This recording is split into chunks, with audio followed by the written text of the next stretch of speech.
사랑합니다.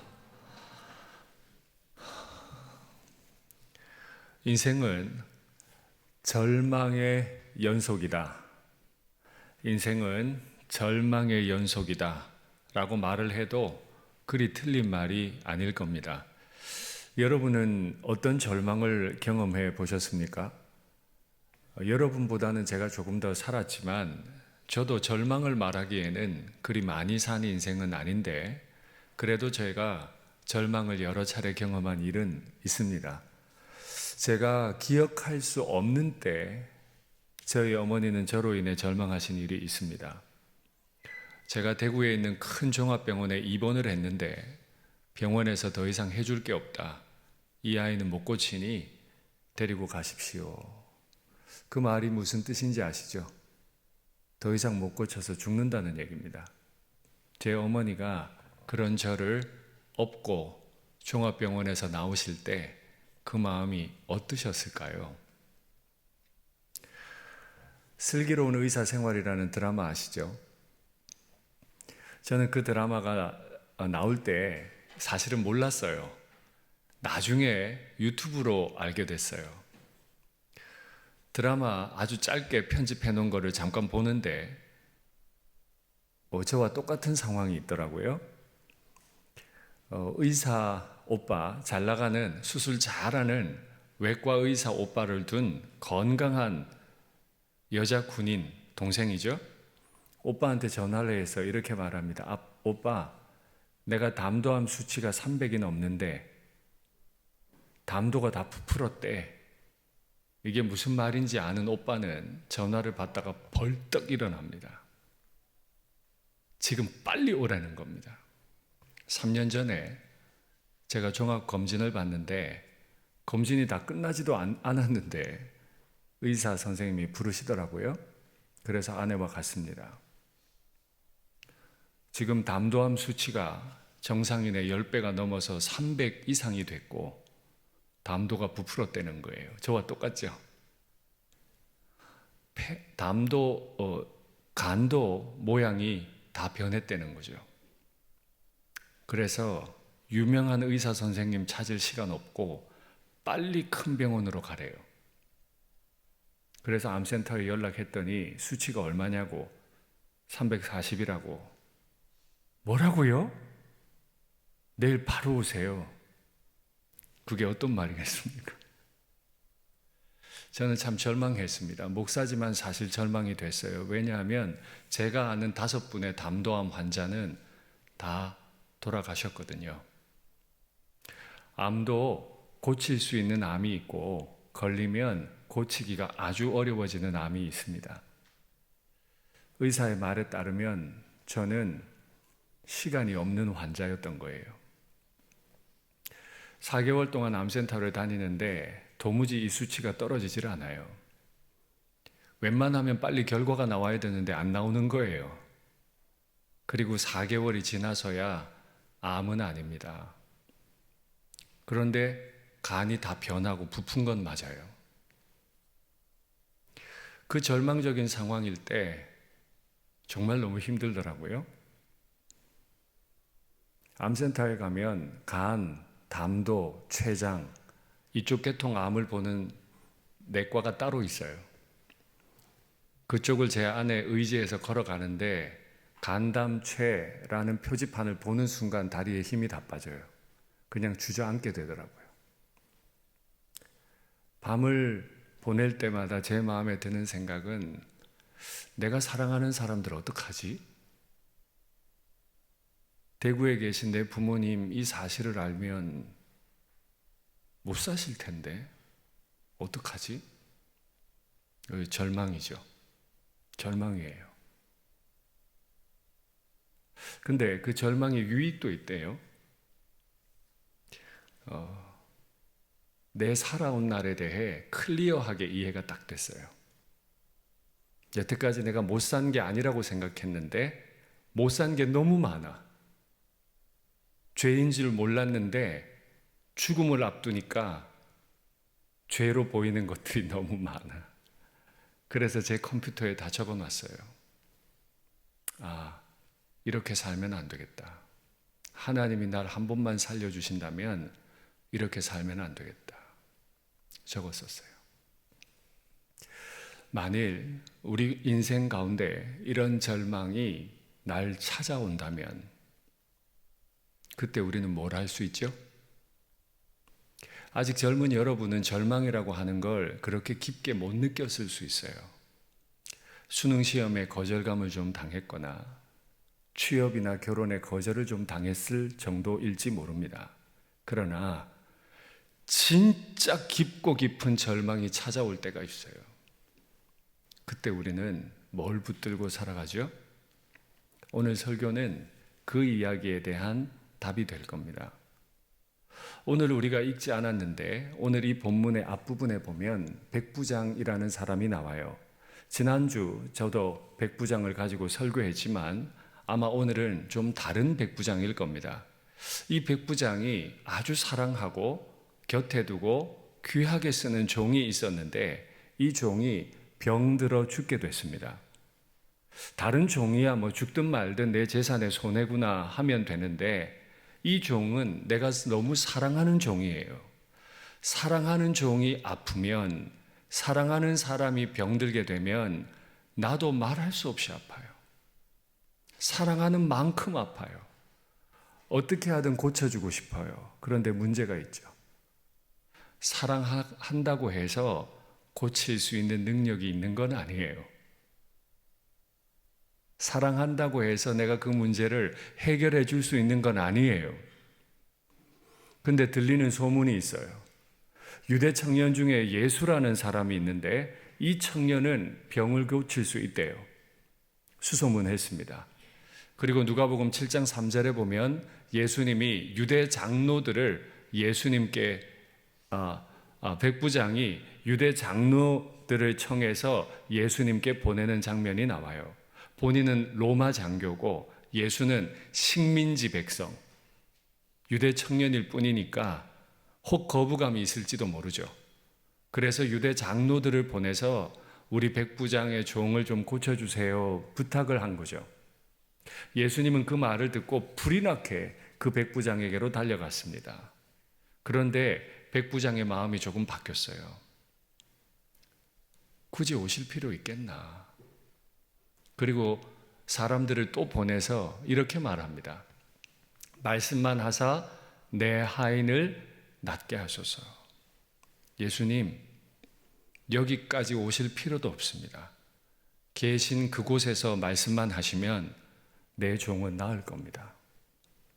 굳이 내 종을 보지 않으시더라도 계신 그 자리에서 한마디 말씀만 하시면 내 종은 나을 겁니다. 이렇게 말을 한 거예요.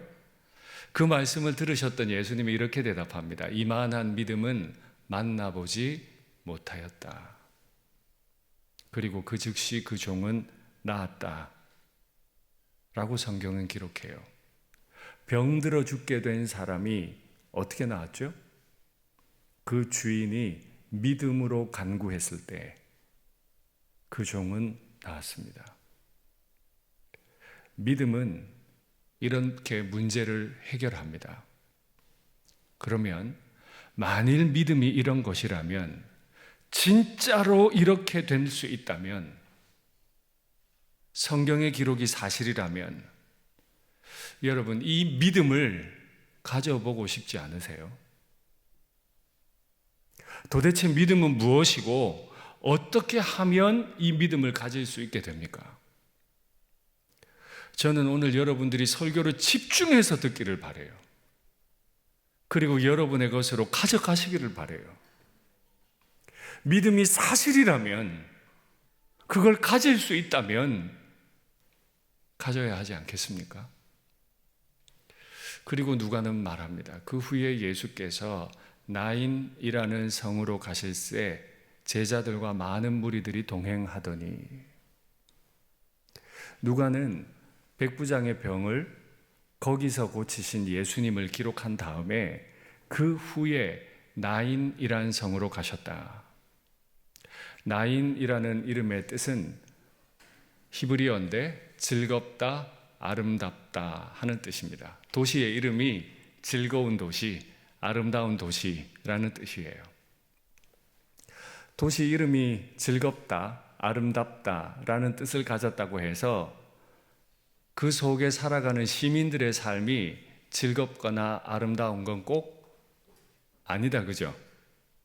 우리가 사는 도시는 뭐죠? 일산 신도시. 일산 신도시에 산다고 해서 일산 신도시에 살아가는 사람들의 삶이 새롭고 새로운가요? 그렇지 않습니다. 7년 전에 이곳에 이사 올 때 꿈이 많았어요. 나는 내 식구들 데리고 호수공원에 자주 산책할 거다. 거기서 행복하게 지낼 거다. 그림의 떡이더라고. 전국에서 버스 타고 올라와가지고 봄, 가을로 호수공원을 즐겨도 나는 갈 시간이 없어. 호수공원이 있는 일산 시민이라 할지라도 내 삶이 호수처럼 평온하거나 내 마음이 그리 넓거나 전국에서 버스 타고 올 만큼 내 삶이 그렇게 유명하지 않더라고요. 오히려 이곳에 계신 아버지 어머니 서울로 출근하시느라고 하루에 3시간, 4시간 지옥철을 타고 운전을 하셔야 돼요. 여러분들도 이 지역에서 학원가에 내몰려서 공부하시느라고 공부를 잘 하면서도 나보다 더 잘하는 사람한테 비교당해서 얼마나 힘들었어요. 내가 사는 도시의 이름은 신도시인데 내 삶은 새롭지 않았어요. 나인이라는 이름을 가진 성에 살지만 모든 사람들이 다 나인하지 않아요. 그 중에 한 사람의 무리가 그 나인이라는 성을 나오고 있는데 장면을 한번 볼까요?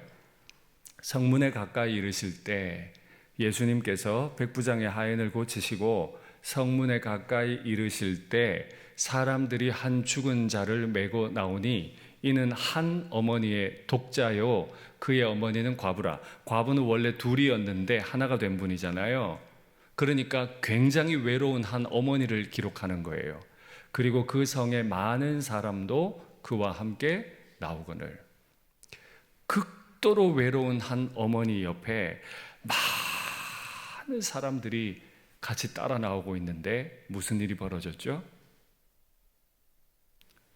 얼마 전에 남편이 죽어 과부가 된 어머니에게 아들 하나 딱 있었는데 이 아들마저 죽었습니다. 나인하지 않은 거예요. 나인이라는 성에 사는데 우리 어머니의 인생이 나인하지 않은 거예요. 정말 외롭게 나와야 하는데 그 나인하지 않은 어머니를 위해 많은 이웃들이 행렬을 이루어서 상여 행렬을 이루어서 슬픔의 길을 걸어가고 있습니다. 누가는 아주 대조적으로 설명을 했죠. 그런데 또 다른 대조가 있습니다. 한 어머니 옆으로 많은 무리들이 몰려서 성 밖으로 나오고 있는데 한 분 예수님 옆으로 제자들과 많은 무리들이 모여서 나인성으로 들어가고 있습니다. 완벽한 대조 아니에요? 이 완벽한 무리들이 딱 마주쳐버린 거예요.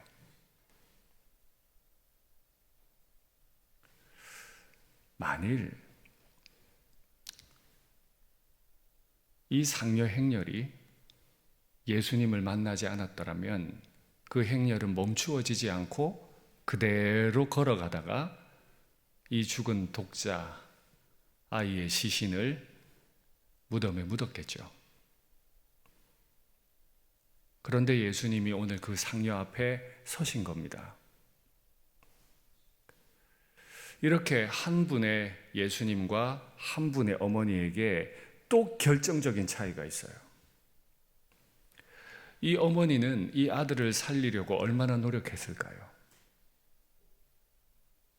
얼마나 사랑했을까요? 그런데 고칠 능력이 없었죠. 사랑하는데 무능했어요. 예수님은요, 방금 전에 가지 않으시고도 백부장의 종을 고치신 능력이 있는 분이셨어요. 사랑은 있는데 무능한 엄마와 능력이 있는 예수님이 만난 거예요. 예수님은 모르고 가셨을까요? 알고 가셨을까요? 나인이라는 성을 향해서 알고 가셨을까요? 모르고 가셨을까요? 지나치다 우연히 들렀을까요? 누가의 기록을 보면 예수님이 도대체 무슨 일로 이 아이가 죽었냐, 이 아이의 이름은 무엇이고 몇 살이냐 궁금해하지 않으세요. 일방적으로 말하시고 선포해버리세요. 아마도 예수님은 다 알고 계셨던 것 같아요. 백부장의 종을 고치시고 나인이라는 성에 살지만 결코 나인하지 않은 상황 가운데 있는 그 어머니 만나시러 일부러 그리 가신 것 같아요. 그 과부 어머니에게 가셔서는 불쌍히 여기시며 이르시되 울지 말라. 여기 불쌍히 여기다라는 단어는 헬라어로 스플랑크니조마이라고 합니다. 스플랑크논이라는 단어에서 왔는데 이 스플랑크논이라는 말은 장기, 내장 이런 뜻입니다. 스플랑크니조마이라는 뜻은 내장을 끊어버린다는 뜻이에요. 우리가 흔히 쓰는 말로 애간장 녹는다 하는 뜻입니다. 옛날에 우리 아버지 세대가 즐겨 부르던 가요 중에 단장의 미아리 고개라는 노래가 있었어요. 애간장 다 녹고 끊어져 버리는 고통 같은 그 고통을 겪어야 하는 미아리 고개라. 내 내장이 다 끊어지는 고통이면 얼마나 아플까요? 예수님이 나인하지 않은 그 어머니를 딱 보시는데 예수님의 내장이 다 끊어지는 것 같은 고통을 느끼시면서 그 어머니를 보신 거예요. 그리고 하시는 말씀이 울지 마라. 아이가 병들고 어머니의 눈물이 멈춘 일이 있겠습니까? 이 아이가 죽고 장례 기간 내내 어머니의 눈물이 멈춘 일이 있겠습니까? 이제 이 아이의 시신을 들고 가면 땅에 묻으면 끝나는데 어머니의 눈에 누가 눈물을 멈출 수 있어요? 여러분 아시잖아요. 눈물밖에 날 일이 없는데 울지 마 하는 게 도움되나요? 힘들어 죽겠는데 힘내 하면 힘나나요? 짜증만 나잖아요. 네가 뭘 알아? 힘이 나야 힘을 내지. 뭐 한다고 힘내 이런 말 하냐고요. 그러니까 이런 거예요. 예수님이 지금 울지 말라라고 하시는 이 말씀은 어미의 마음을 전혀 모르는 가벼운 말이거나 아니면 어미가 울지 않아도 되는 어떤 일을 염두에 두고 계시거나 예수님이 진짜 에티켓도 모르고 철도 없는 분이시거나 나인하지 않은 이 상황을 완전히 나인하게 바꾸실 수 있거나 둘 중에 하나일 겁니다. 울지 말라 하시고는 엄청난 일을 해버리세요. 관에 가까이 가사 손을 대니 맨 자들이 서는지라. 이건 예법에 어긋나도 너무너무 어긋나는 거예요. 저는 교회 담임 목사잖아요. 이번 주 중에도 지난 주 중에도 장례를 집례했고 오늘 밤에도 장례를 갈 겁니다. 저는 목사기 때문에 시신을 만질 때가 많아요. 입관식에 제가 들어가서 그 시신의 이마에 손을 대고 기도하고 손을 붙들고 발을 만져드리고 그리고 그 시신을 관에 넣어드려요. 그게 제 일이에요. 관을 닫고 그 관에 손을 대고 한 번 더 기도합니다. 그런 저여도요, 발인할 때, 관을 운구할 때 그 관에 손대는 게 매우 어렵습니다. 무서워서가 아니에요. 이미 시신에 손대고 기도한 제가 뭐가 무섭겠어요. 무서워서가 아니고 감히 살아있는 주제에 인생을 마친 분의 그 관에 손을 대는 게 민망해서, 살아있는 주제에, 죽음도 모르는 주제에 그 관에 손대는 게 죄송해서 손대기가 어려워요. 이게 장례 예법이거든요. 장례식을 가실 때 화려한 옷 입지 않죠. 까만색 옷을 입습니다. 그리고 저는 오늘 밤에 또 까만 넥타이를 하겠죠. 소리를 내서 인사하지도 않습니다. 처음 뵀다고 처음 뵙겠습니다, 안녕하세요 말할 수 없습니다. 안녕하지 않으니까요. 그저 침묵 속에서 목례를 하거나 그 가족들에게 큰 절로 인사를 드립니다. 그리고 조용히 돌아 나옵니다. 죽음은 그런 겁니다. 아무도 그 앞에 어떤 말도 할 수 없어요. 그런데 주님께서 그 어머니에게 울지 말라 하신 겁니다. 얼마나 가벼운 말인지. 혹은 대단한 일이 일어날 것이기 때문에. 나니아 연대기라는 소설을 아실 겁니다. 그 소설을 지은 C.S. 루이스, 제가 아주 좋아하는 기독교 작가인데, 이분이 자신의 아내를 잃고 사별한 이후에 쓴 책 헤아려 본 슬픔이라고 하는 책에 이런 내용이 있습니다. 죽음은 없다 라든가 죽음이 중요한 게 아니야 라고 말하는 사람들을 참아내기란 어렵다. 뭐 사람 다 죽는 거 아니야, 그러니까 뭐 죽을 수도 있지, 아유 뭐 고통스럽게 사는 것보다 빨리 죽는 게 낫지 차라리, 이렇게 말하는 사람들을 참아내기란 너무 어렵다는 거예요. 그렇게 말하면 안 된다는 거죠. 죽음은 있다. 밤하늘을 올려다 본다. 이 모든 광대한 시간과 공간 속에서 찾아보라고 해도 하늘의 별이 얼마나 많았겠어요. 그녀의 얼굴, 그녀의 목소리, 그녀의 손길을 찾아낼 수 없다는 사실보다 더 확실한 게 어디 있겠는가. 그녀는 죽었다. 죽어버린 것이다. 하늘의 별이 반짝이는 것보다 내 아내가 죽었다는 게 더 확실한 사실이에요. 그 사람에게 울지 말라고요? 감히 산자가 상녀의 손을 대요? 그러니 상녀를 맨 자들이 깜짝 놀라가지고 움직이지를 못하고 서버렸어요. 얼음이 돼버린 거예요. 이런 예법은 없거든요. 예수님 왜 이렇게 한 거죠? 어떻게 감당하시려고? 유대 예법에는 관에 손을 대면 관에 손댄 사람이 부정해져요. 그래서 이 사람은 동네에 같이 살지 못하고 격리되어야 합니다.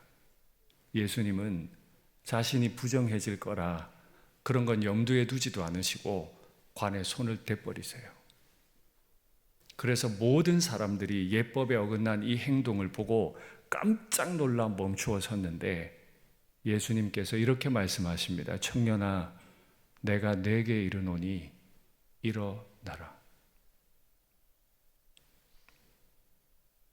제가 시신을 많이 만져봤는데요, 아무리 말해도 듣지 못합니다. 아무리 흔들어대고 호곡을 해도 그 시신은 움직이지 않아요. 관 속에 있는데, 청년아, 내가 너에게 말하는데 일어나라. 그날 그 청년은 자신의 귀로 들었을까요? 그 말을? 못 들었겠죠. 죽었으니까.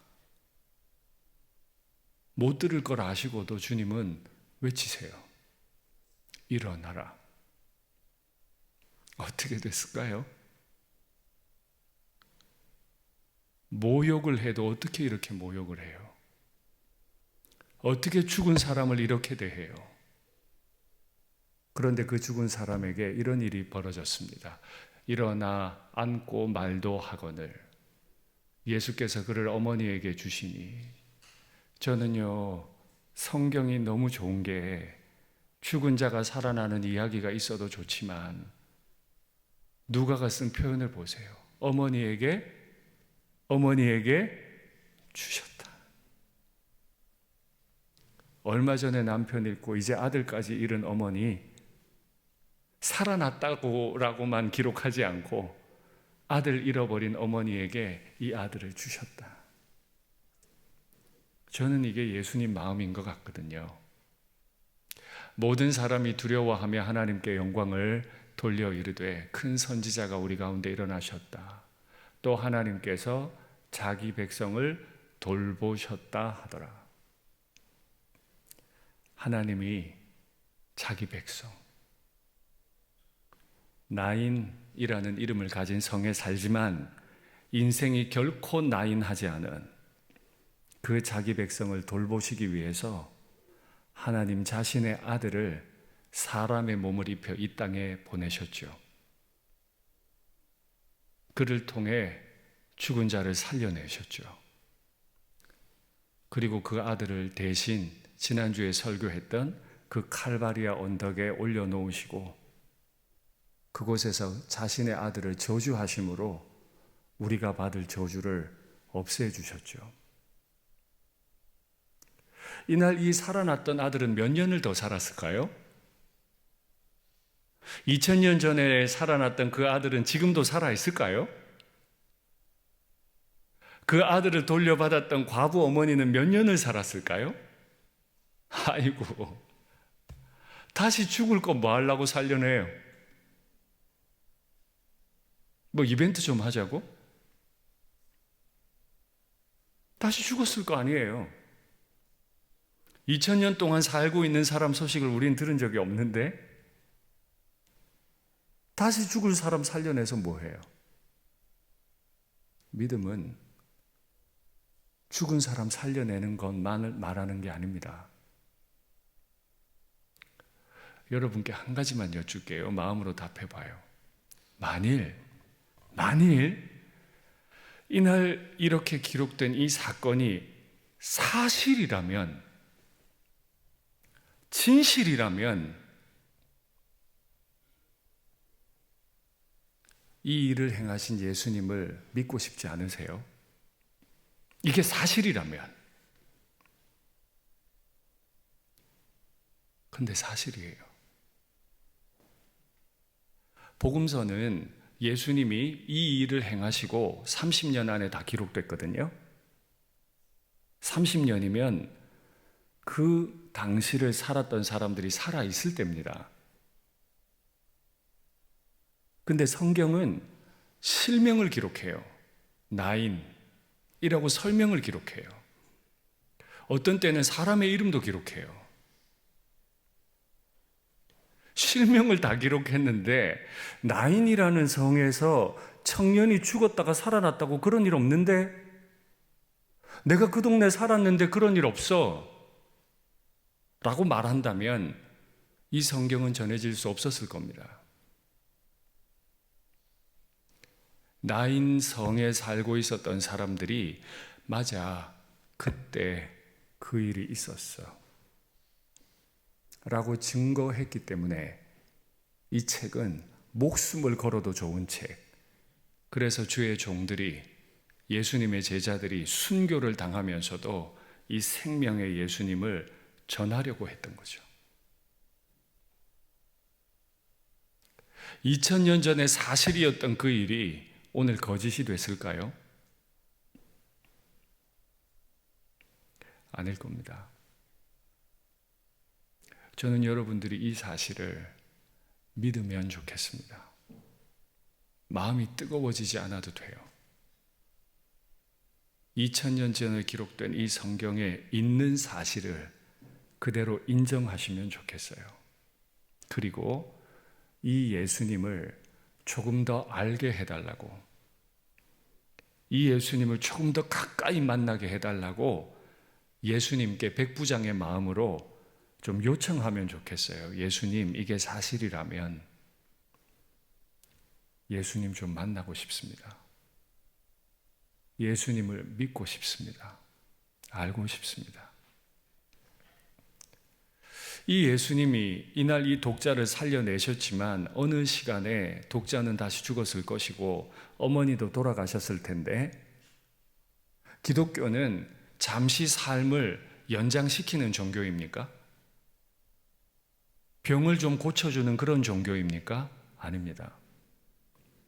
이 죽은 아들이 살아나는 이 일은 단지 우리의 육체가 살아나는 일을 가리키는 일만 아닙니다. 전혀 다른 의미가 있습니다. 말씀 볼까요? 그러나 이제 그리스도께서 죽은 자 가운데서 다시 살아나사 잠자는 자들의 첫 열매가 되셨도다. 기독교는 성도의 죽음을 죽음이라 말하지 않아요. 잠이라고 비유해요. 왜요? 깰 거니까. 잠들었다가 아버지 집에서 다시 깰 거니까. 사망이 한 사람으로 말미암았으니 참 속상하죠. 아담이 뭔데 아담 혼자 죄 지었다고 온 인류가 이 생고생을 하냐 말이에요. 아빠가 큰 잘못을 하면 온 가정이 어려워지는 거 맞죠? 대통령이 잘못하면 온 나라가 어려워져요. 마찬가지요. 하나님이 권위를 불어넣어 주신 그 인류의 대표 아담이 잘못함으로 이 땅에 큰 고통이 들어왔어요. 억울합니다, 우리는. 하나님은 억울하게 내버려 두지 않았어요. 죽은 자의 부활도 한 사람으로 말미암는도다. 한 사람 때문에 모두가 죽었다면 하나님이 다시 길을 내신 거예요. 한 사람의 부활이 모든 사람의 부활이 될 거다. 아담 안에서 모든 사람이 죽은 것 같이 그리스도 안에서 모든 사람이 삶을 얻으리라. 아빠 때문에 온 집안이 어려워졌더라도 아빠가 일어서는 순간 온 가정은 다시 일어나는 것처럼 죄 가운데 고통스럽게 나인하지 않게 살아가고 있는 사람들을 보시고 애간장이 단도가 내리시는 예수님께서 대신 죽어주시고 부활하심을 우리는 믿습니다. 이 믿음이 우리를 영원히 살게 할 겁니다. 이것이 우리를 행복하게 합니다. 죽어도 다시 살 거니까요. 진짜로 나인한 도시, 진짜로 나인한 나라, 하나님의 나라로 우리를 데려가실 거니까요. 오래전에 이스라엘 백성들이 이집트에 노예로 살고 있었어요. 그런데 하나님이 그 백성들을 광야로 끄집어내셨습니다. 가나안에 들어가도 전쟁을 해야 되고 아직 가나안에 들어가지도 못했어요. 그런데 모세가 가나안을 앞에 두고 광야에서 이렇게 이스라엘을 향해 노래합니다. 여수run이여, 이스라엘 백성을 가리키는 말입니다. 하나님 같은 이가 없도다. 그가 너를 도우시려고 하늘을 타고 궁창에서 위엄을 나타내시는도다. 하나님의 아들을 이 땅에 보내셨어요. 이스라엘이여, 너는 행복한 사람이로다. 여호와의 구원을 너같이 얻은 백성이 누구냐? 우리는 나인하지 않은 땅을 살아요. 나인하지 않게 고통을 당하고 있습니다. 그러나 우리에게는 영원한 소망이 있어요. 그 소망이 있기 때문에 우리는 행복한 사람이에요. 저는 청년의 때 여러분들께서 이 믿음을 가지시면 좋겠어요. 지금 해결해 나가야 할 일들 때문에 지치죠. 우울할 수 있습니다. 답답할 수 있어요. 거기 가두어지지 마세요. 우리는 그럴 인생이 아니에요. 하나님은 날 보실 때 이스라엘이여, 너는 행복한 자다. 나에게 소망이 있으니까. 이 땅을 그렇게 살아내게 하실 하나님 계시니까. 그 사명 가지고 살다가 영원한 아버지 나라, 세상에 비교할 수 없는 나인한 그 나라로 우리를 불러주실 거니까. 그렇게 행복하게 살아가시는 여러분 되면 좋겠습니다. 말씀을 맺겠습니다. 인생은 절망과 절망의 연속입니다. 그 절망 가운데 절망에 빠져 사시겠습니까? 아니면 소망을 가지고 믿음으로 사시겠습니까? 결코 거짓이 아닌 이 이야기가 여러분의 이야기가 되고 여러분의 삶이 나인 한 삶이 되시기를 간절히 바랍니다.